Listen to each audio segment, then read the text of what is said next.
చక్కగా స్వామివారికి మరి ఈ గోదా కళ్యాణం కానీ వెంకటేశ్వర కళ్యాణం కానీ ఇత్యాది ఈ కళ్యాణ కార్యక్రమాలను కూడా ఎందుకు చేస్తా ఉంటే కళ్యాణోత్సవ కార్యక్రమం చేస్తాం.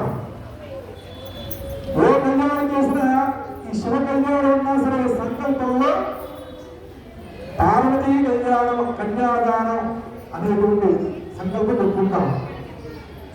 పార్వతి కన్యాదానం కలిస్తే శివ కళ్యాణం చేస్తే అలాగే గోదా రంగనాథ స్వామి కళ్యాణం చేస్తే గోదా కళ్యాణ మహోత్సవానికి కలిస్తే గోదా కళ్యాణం అంటాం.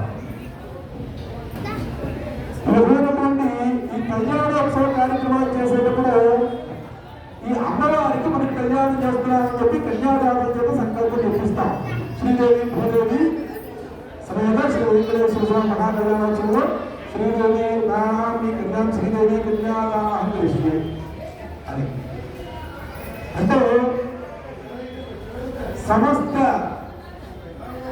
దానాల్లో అన్నదానం గొప్పని అందరూ అనుకుంటూ ఉంటాం. ఈ భోజనం చేస్తే అన్నదానం చేస్తే మంచి పుణ్యమే, కానీ కన్యాదానం చేస్తే చాలా విశేషమైనటువంటి ఫలితం దొరుకుతుంది. ఈ కన్యాదానం వేయడం వల్ల ఏదయ్యా ఫలితం అంటే 1,00,000 కోట్లకి దానం చేసినటువంటి ఫలితం, 1,000 కోట్ల మందికి అన్నదానం చేసినటువంటి ఫలితం.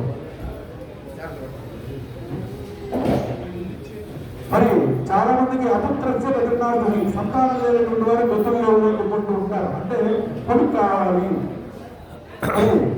కర్మజోగానికి కొడుకు కావాలి అనుకుంటూ ఉంటారు. దానికంటే ప్రధానమైనటువంటిది ఈ యొక్క కుటుంబాన్ని తరింపజేసేటువంటిది స్త్రీ. అందరికీ ఆడపిల్లలు ఉండరు కదా, ఆడపిల్లలు ఉన్నటువంటి వారు అదృష్టవంతులు ఉంటారు. ఎందుకు?